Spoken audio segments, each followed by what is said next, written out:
I always thought beast folk were naturally indifferent, which was why Lucas disliked my touch. It wasn't until later that I realized Lucas resented me. He resented me for adopting him. Turned out the twin wolves lying half dead in the heavy snow had both fallen for my cousin at first sight. I was never his salvation. Nathan and Lucas were a pair of twin wolves that my cousin and I rescued from an underground black market. Back then, my cousin and I saw the two filthy little wolf pups and decided to adopt one each. I took Lucas, and she took Nathan. 13 years have passed since we raised them. I always thought that even if Lucas didn't like me, he would at least be grateful for my kindness. Until that time when I accidentally overheard his conversation with other orcs. Someone asked Lucas, "Lily has been quite good to you. Why are you so cold to her?" Lucas sneered, "Who asked her to be nice to me, Lucas? You just don't know how lucky you are." Lucky? Then I should really thank Lily. If she hadn't taken me first, I would be the one with Linda now. Someone chimed in, "I get it. Compared to Linda, Lily's looks are rather plain." Suddenly, I remembered that night 13 years ago, the light that shone in Lucas's eyes when he looked at me and my cousin, brighter than the stars in the sky. It was the reason I chose him. And also the beginning of his resentment toward me. A dull pain struck. And years of emotions like walking a tightrope came crashing down in this moment. I sat listlessly on the living room sofa until midnight. Time and again, I pick up the mirror, staring at the girl reflected in it. Her round face and dull complexion, what I once considered merely ordinary now seems increasingly unattractive the more I look. Disgusted, I set the mirror aside, only to reach for it once more. I think of my cousin's bright, radiant smile.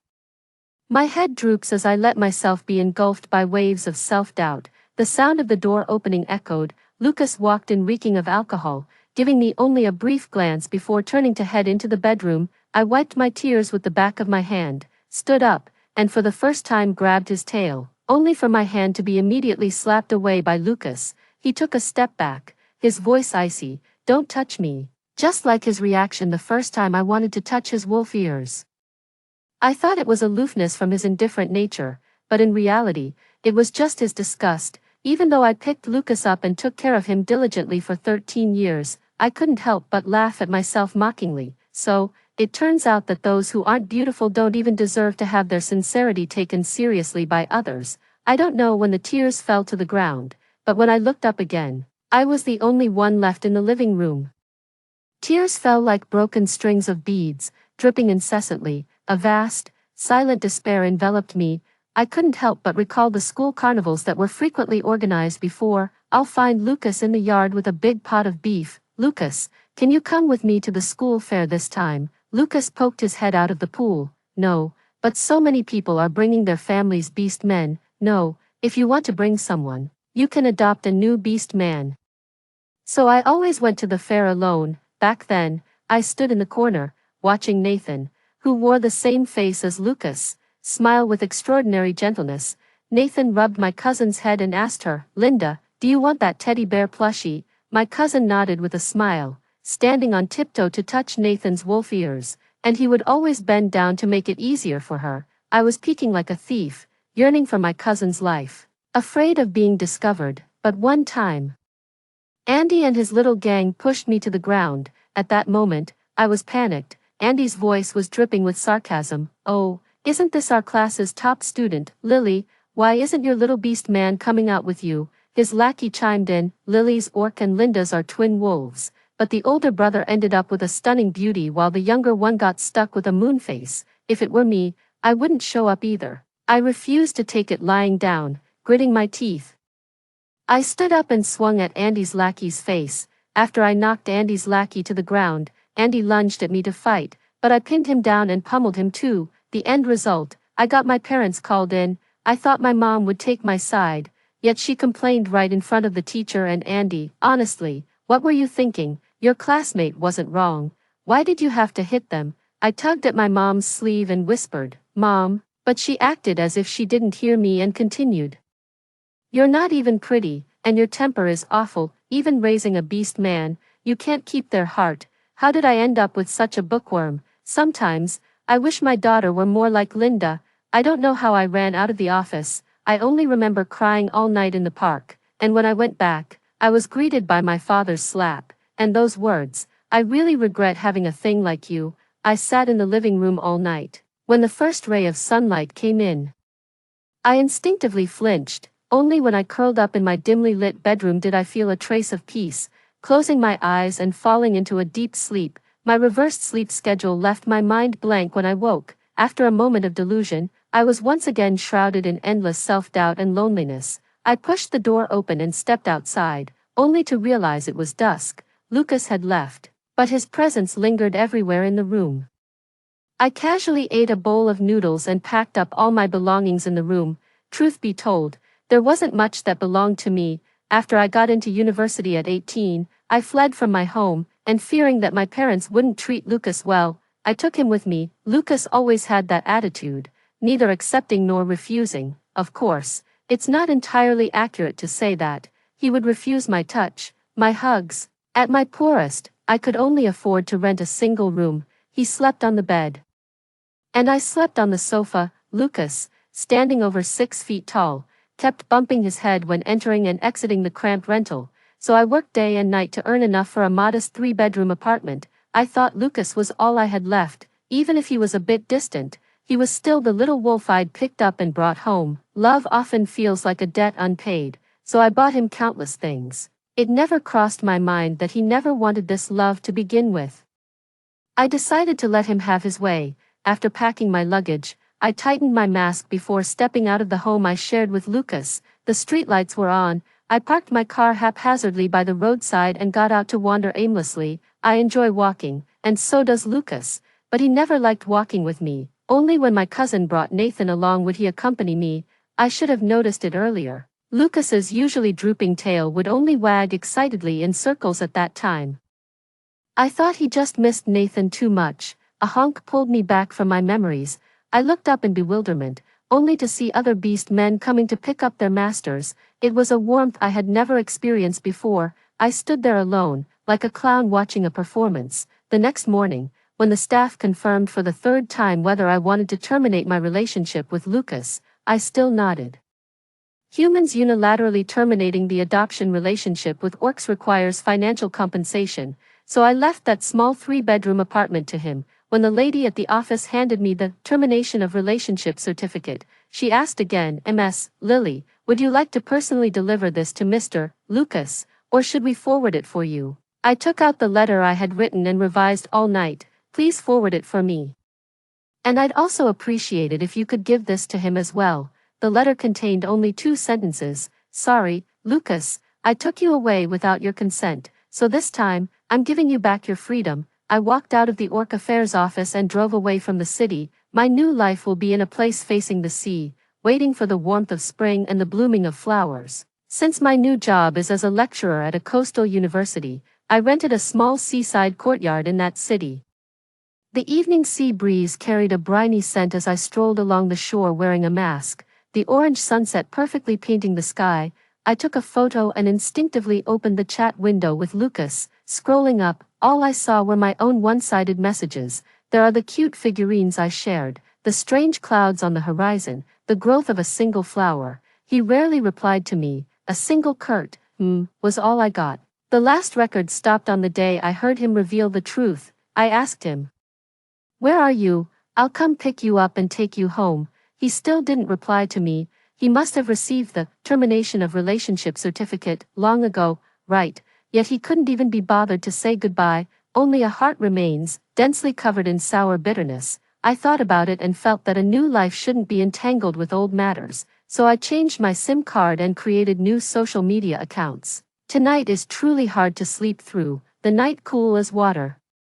Moonlight pouring down. I love this moment the most. After my mom publicly exposed my scars in the office that time, Andy started mocking me for being ugly without any restraint. "Lily is just an ugly nerd, even her own mother doesn't like her." I couldn't argue back because what he said was true. I can only wait for nightfall, to hide in the darkness and cry in secret. Back then, Lucas would always stand in the yard, and even after I finished crying on the balcony, he would still be standing there. I once mistook that for his silent companionship. Now I realize, perhaps he was just like me, hiding my sorrow under the cover of night. Besides my teaching duties at the university, I have my own research projects. After finishing them, I'd run a lap by the seaside before returning to write. I packed every minute of my schedule tightly, just to trade for a night without insomnia. Some female students were bold and enthusiastic, often striking up conversations between classes. Professor, why do you never take off your mask? Because I'm not good looking. Who said that? I'll tear their mouths apart. There's no such thing as an unattractive girl. The little girl spoke with genuine emotion, and those who agreed wore expressions of shared indignation. I would chuckle and then quickly change the subject. So the students started talking about their own beast men. They asked me again, "Teacher, what kind of beast man do you have at home?" I didn't know how to explain my complicated relationship with Lucas, so I just brushed it off with, "He's dead." "I'm sorry about that." They remained silent for a long time until the class bell rang. Later, during the 2 weekly lectures, students would always bring me milk tea, cakes, and chocolates. Unable to finish them all, I thought of the little fox beast man who collected trash at the school. Beast men are beautiful, and fox beast men are even more so. But the little fox beast man at school had many scratches on both sides of his face, crisscrossing in varying depths. Afraid of scaring the students, he only came out to move around at night. When I came out of the lab at night intending to find the little beast man, I happened to run into rain. A figure suddenly darted out, with a fluffy fox tail. I whispered, "Little fox, huh?" The little beast man turned around and noticed me as he looked down. He quickly covered his face with his hands and apologized. "Sister, I'm sorry, I just came here to take shelter from the rain. I didn't know anyone was here." The autumn rain was cold and biting. The little orc was completely drenched. Watching the water drip from his body, I said, "No need to cover your face. I've seen you before. My office has hot water and a dryer. Come with me to clean up." The little orc cautiously lowered his hands and nodded gently. "Thank you, sister." Sorry for the trouble. Once inside the office, under the bright lights, I realized the little orc was very young, about the same age as my students, 18 or 19. While the little orc was showering, I went next door to ask many questions about him. The colleague enthusiastically chatted away. "That little fox is named Arthur. I heard he used to be very good looking, and his owner wanted to sell him to the underground black market for that kind of work. But he absolutely refused and even bit someone before running away. Later, while escaping, he injured his face. The people from the black market saw his face was ruined, beat him up, and threw him into the sea. Luckily, he survived and was fished out by a student from our school. Since then, he's been living off scraps around the campus." I asked another question. "So where does he live?" "There's a shed behind the school." The colleague frowned slightly. "Lily, I heard your beast man passed away. You're not thinking of adopting him, are you?" I bit the straw in my hot milk tea and stayed silent. My colleague's voice suddenly rose. "He's so ugly. Who would want to adopt him?" His words overlapped somewhat with the taunts my classmates had once directed at me. "She's so plain. Who would ever like her? Why should it be this way? We too have hearts that love and long to be loved." I told my colleague, "Jim, Arthur isn't ugly. He's just been hurt. And he's kind and lovely. I've seen him share food he found with beggars outside school, and I've seen him donate money to the orc school. So please, don't say such things about him anymore." Stepping out of my colleague's office, I saw Arthur standing in the hallway. His hair and tail were still damp, and his eyes were filled with tears. Embarrassed, I changed the subject. "If it's hard for you to manage, should I help dry you?" Taking the towel, I wiped the moisture from Arthur's hair and tail, then used a hairdryer to dry them thoroughly. The first time I groomed an orc's tail, I was all thumbs and kept making mistakes, constantly apologizing. Arthur blushed and said, "It's okay, I really appreciate it, sis." After finally finishing, I handed the cake and milk tea to Arthur. He didn't take them, as if mustering great courage before speaking again. "Sis, I eat very little, could you adopt me?" My hand paused. Arthur continued, "I know I'm not good looking, but I can cook, wash dishes, clean, and I can also give massages and take care of flowers." I smiled, took off my mask, and met his gaze. "But I'm not good looking either. Would you still choose me?" Arthur's hand gently touched my face. "Sister is very cute. I want to go with you." My eyes felt slightly sore, so I blinked back the tears and led Arthur out of the laboratory building. The rain had stopped. I chose a kindred spirit as family. I adopted Arthur, Arthur did as well as he said he would. He kept the house spotless, planted flowers in the yard, and even cooked meals to deliver to the lab. I almost died running columns today, Jim said as he came over from next door to mooch a meal. He picked up a bite of tomato and beef brisket and stuffed it into his mouth. Damn, Arthur's cooking is this good. Suddenly I feel like the one at my place can't do anything except act cute and whine. Jim should actually be content. Lucas can't cook either, and doesn't even know how to act cute or coquettish, or perhaps it's just in front of me that he doesn't. I had another nightmare. It was a memory long buried deep in my mind. I dreamed that when I was 17, my cousin brought Nathan, and I brought Lucas to the amusement park. Halfway through our fun, the amusement park was attacked by terrorists. Explosions erupted from all directions. Nathan shielded my cousin, while I grabbed Lucas and ran outside. We were at the easternmost part of the amusement park, but the flying shrapnel still wounded everyone. Just a few steps away from the exit, it was suddenly blown to pieces. I was charging ahead at the time, so naturally, I didn't notice that both Nathan and Lucas had thrown themselves toward my cousin during that explosion, yet in the dream, I saw it all so clearly. I lay alone in the rubble, unnoticed by anyone. Nathan and Lucas were both relieved that they had protected their cousin well. I later fell into a coma on the bed for many more days, with my parents and Lucas comforting my crying cousin. A voice mocked me, "Lily, look, no one in this world truly loves you." It echoed from every corner, repeating and surrounding me, my soul floating in the air crouched down, clutching its head, and desperately pleaded, "No, no." In a daze, someone grabbed my hand and pulled me to run outside. He said, "Sister, no, everyone deserves to be loved." I woke from my dream.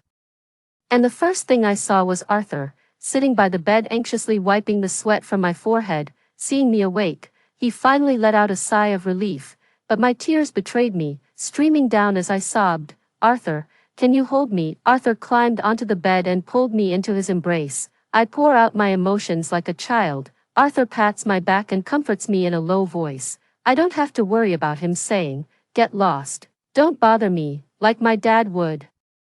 I don't have to worry about him casually brushing me off with a few words and then taking money to go play mahjong, like my mom would. No need to worry that he would look at me indifferently like Lucas did. I said, "Arthur, I want to hear a song." Arthur began to sing softly. When I was little, noisy and willful, my grandmother would always sing to comfort me. Under Arthur's care, I'm getting better day by day. Today's sunshine is exceptionally bright. And Arthur and I went to the yard to air the quilts. While airing the quilts, Arthur and I ended up playfully tussling. Someone called me from outside, "Lily." I turned around and saw Lucas. The hanger in my hand fell straight to the ground. Arthur noticed my emotional distress and stepped in front of me. I tugged at the hem of Arthur's clothes. "It's okay, I know him. You go deal with the crabs first. I'll talk to him alone." We went to the bench by the sea. The sea breeze tousled our hair. I forced an awkward smile. "Long time no see, Lucas." Lucas simply asked. "Who was that fox?" The newly adopted orc of mine. Lucas's tone was unpleasant, though his attitude toward me had never been particularly good to begin with. "What about me? We've already terminated the adoption. Are you going to abandon me for that ugly freak?" I couldn't control myself and slapped Lucas across the face. "Don't use that word to describe Arthur." Lucas's eyes were filled with disbelief. "Lily, you were the one who said you'd never abandon me, but wasn't it always Linda you wanted?" "I'm just letting you have your way." Lucas seemed to realize something, gripping my shoulders as he asked, "So you heard everything that day, didn't you? And what if I did?" "I'm sorry." Lucas seemed like he wanted to say more, but I had no desire to listen. I stood up and walked away. Walking aimlessly by the seaside, my phone rang. It was a message from my childhood friend Tina. "Lily darling, your cousin is marrying her beast man. Will you come back?" So all of Lucas's actions had their reasons. He just didn't get his unattainable love, couldn't steal away his salvation, yet he couldn't bear to let go of my care either. How ridiculous. I walked along the beach for a very, very long time. When I returned to the courtyard, Arthur had already steamed the crabs and prepared other dishes I love. Arthur paced back and forth in the yard, his hands constantly rubbing and intertwining. The moment he saw me enter, he rushed over and hugged me, his tail brushing against the hand at my side. "Sister, you're back." I thought you didn't want me anymore." I stroked Arthur's foxtail to comfort him. I never said I didn't want you, don't overthink it, but the way that orc looked at you just now made me uneasy, and he was quite handsome. Arthur's voice grew quieter as he spoke, tears dripping down his cheeks. I reached out and touched Arthur's face. How about I give you a gift? Arthur's fox ears twitched. I stood on tiptoe to reach. Let me touch your ears, and I'll tell you. Arthur crouched down, just like Nathan had done many years ago. I cautiously reached out and touched what had been unattainable in my youth. I said, Arthur, your face can be treated. I've saved enough money. Arthur paused. Sister, are you planning to cure me and then leave with that orc? I pinched Arthur's tail and whispered in his ear, Arthur, when will you break this bad habit of jumping to conclusions? Actually, I know, Arthur's unease stems from his inferiority complex. That deep-seated sense of unworthiness can't be erased in a short while, so I'll give him all the security he needs.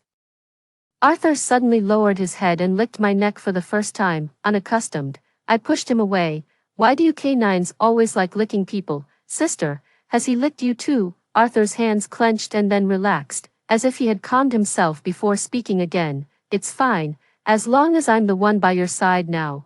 I jumped up and gave him a knock on the head. He doesn't like to be touched. He has a crush on my cousin. Got it. At night.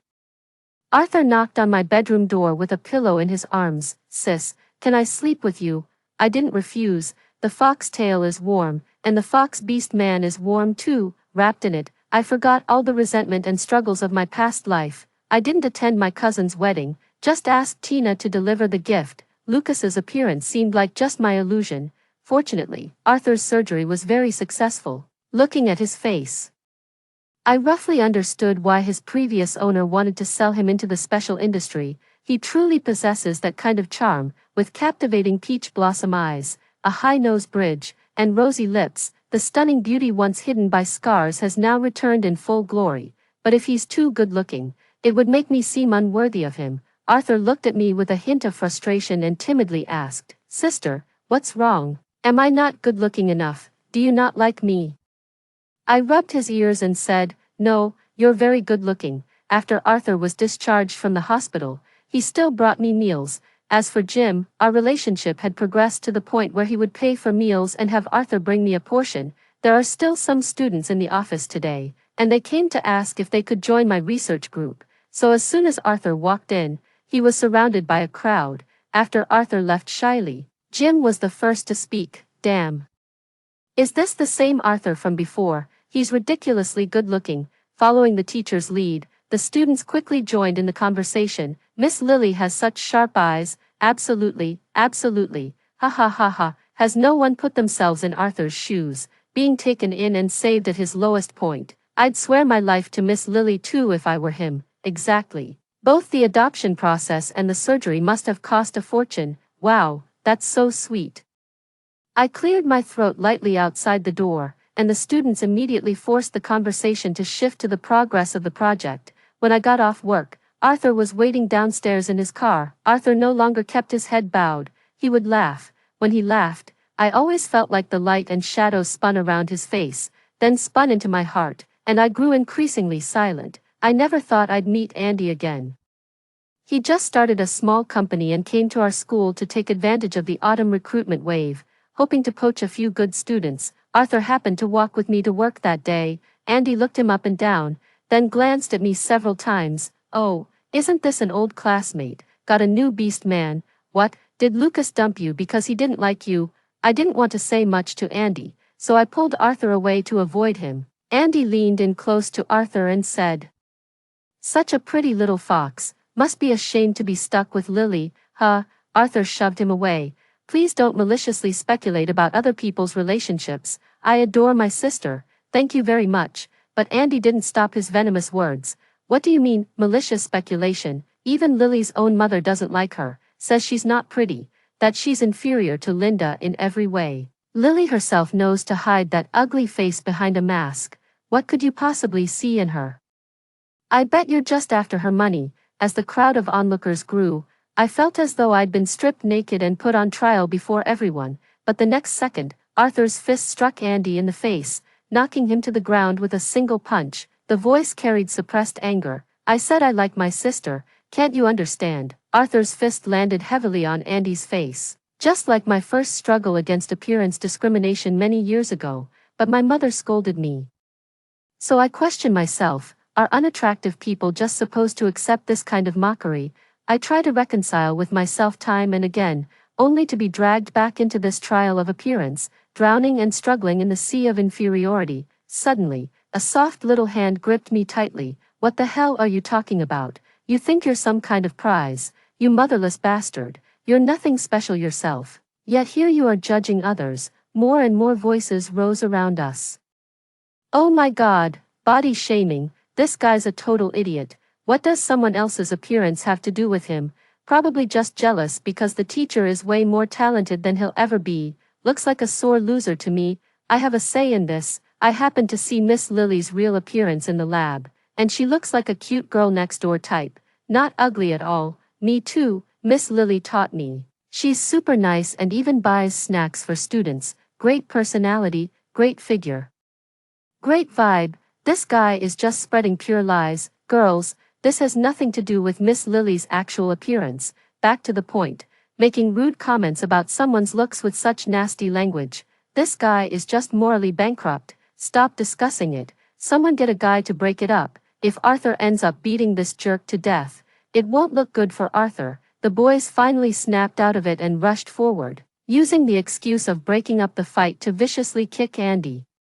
The little girl holding my hand shielded me behind her. No way, we have to report this bastard to the authorities and get him kicked out. Years later, Andy and I stood together in the office once more, only this time, I had a group of righteous kids backing me up, and Arthur, too. The school administrators reviewed the surveillance footage and saw him step outside for a smoke before turning back to punch Andy. The leader said to the staff responsible for reviewing companies for the autumn recruitment, "You must be desperate. How could you let such trash in?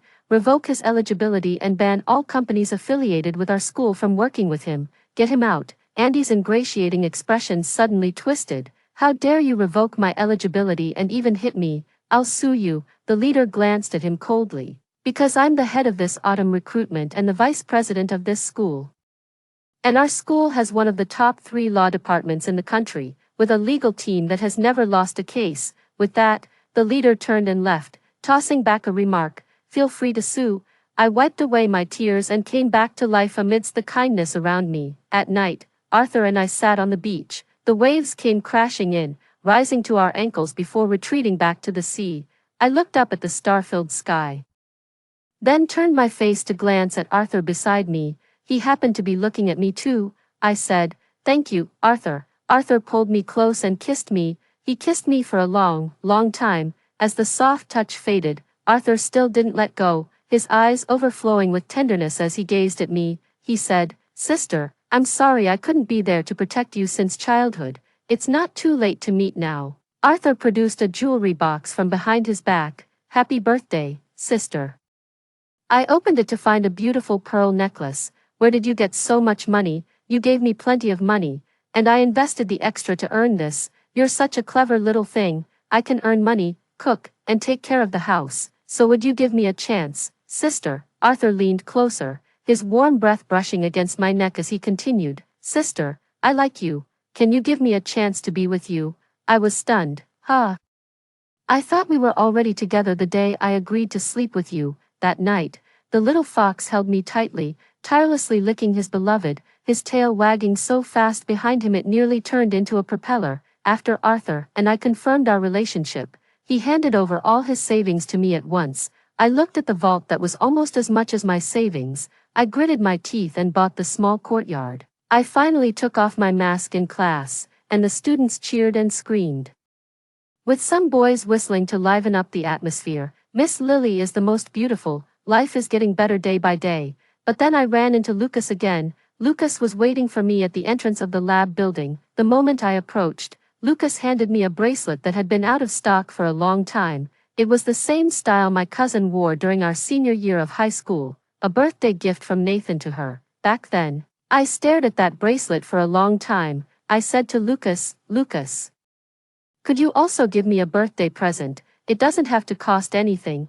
Even a drawing from you would make me happy." But I left without ever receiving a gift from Lucas. I looked at this belated gift but didn't take it, just asked him, "Lucas, what do you mean?" Lucas lowered his head and pleaded, Lily, I searched for what you like for so long and finally found it. Please don't abandon me, okay? I shook my head. Lucas rushed over and grabbed my hand. Why not? We've been together for 13 years, Lily, a full 13 years. I know I neglected you before, and after you left, I even went to find Linda, but I realized I was wrong. My feelings for her were just the predatory chase mentality we wolf shifters have toward our own kind. I don't like her, Lily, it's always been you that I love. I shook off Lucas's hand and questioned him. But do you know, in 13 years, apart from the first time I carried you home and that time I grabbed your tail and got swatted away, this is the first time we've been so intimately close. Lucas froze for a moment, then raised his tail and moved closer to me. It won't happen again. I won't push you away anymore. Lily, please touch it, okay? You can touch it however you want. I took a step back. It's too late, Lucas. Being by your side has truly made me feel too wronged. It was a block of ice that couldn't be melted even after 13 years of warmth. Looking back, all I remember are repeated rejections, one after another, and endless indifference. Lucas said nervously, I can make it up to you. I shook my head again. I already have Arthur. Lucas lowered his gaze, and after a long pause, his lips moved slightly as he slowly uttered a few words. I don't mind his presence, but I do. I want to meet a loyal lover. And I also want to be his loyal lover, Lucas. If you had told me from the beginning that you wanted to choose my cousin, I wouldn't have stopped you. I even wish you had told me earlier, so we wouldn't have had to torment each other for all these years. I wiped away my tears with the back of my hand and smiled at him. Lucas, since we couldn't part on good terms, let's at least make it a clean break. Arthur was a bit late today, and now, he stood not far away holding a large bouquet of roses. I ran and threw myself into Arthur's arms.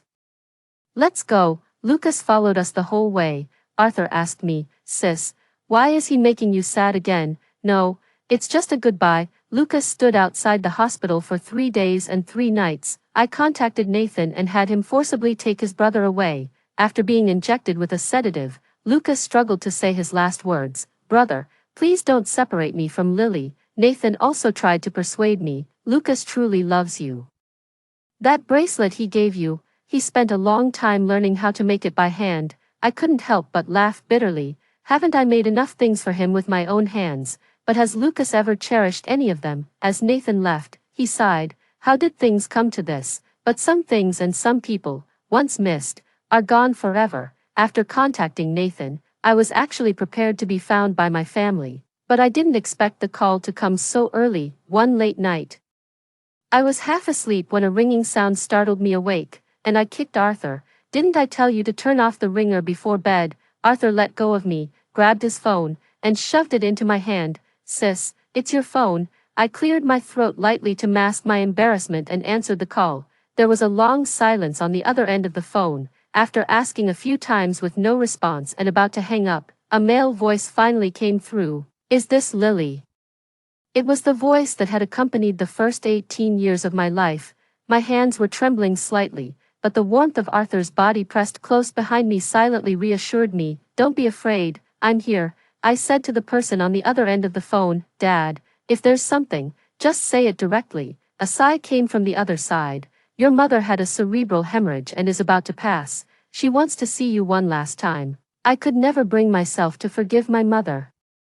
Yet I couldn't refuse a dying person's request. After hanging up, I sat up. Arthur also sat up and wrapped his arms around me. Arthur didn't say a word. He had clearly heard everything, yet he still left the decision entirely in my hands. I finally went to see my mother, lying weakly on the hospital bed. She said, I'm sorry, my father explained beside her. Lily, your mother heard about Andy causing trouble at your school. Only then did she realize she was wrong that year. After my mother was cremated and buried, my father and I stood before her grave. The wind blew, and I tightened my clothes around me as I spoke. Dad, I actually know Mom would never regret it. She'll never admit she was wrong. She's just dying and wants to trick her daughter into being filial for her. Dad, you're the same. You'll never admit you were wrong either. Back in my senior year, I already paid the full amount for your support. You never cared for me when I was little, so let's not meet again. And since you used to call me that damn girl when I was a kid, Don't call me Lily now. It sounds disgusting. For the first time, my father looked at me not with disgust or disdain, but with sorrow, but I turned and walked away. After all, Arthur is waiting for me to come home, by the seaside courtyard. Arthur planted flowers all over the walls and yard, in spring. They bloom in vast stretches, forming a sea of flowers that belongs to me. Arthur proposed to me on a windy afternoon. He knelt on one knee, crying as he spoke. I was thrown into the sea and died once. The Arthur after that was just a wandering soul living in this world. Sister, it was your choice that gave me a second life. I want to spend the rest of my days loving you with all I have. Lily, will you marry Arthur and stay together for life, never to part? I do.